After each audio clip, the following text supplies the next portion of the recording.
Hi guys! So, magluluto po ako ng ulam namin ni Mami. Ang lulutuin ko po ay itlog with kamatis. So, lutuin na po natin.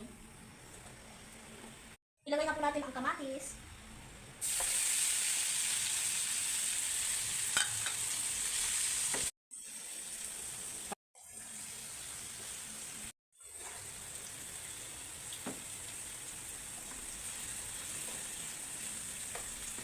Ay ilalagay na po natin ang itlog.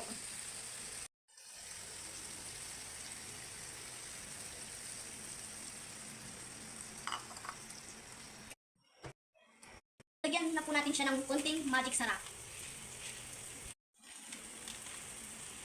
At haluin na po natin.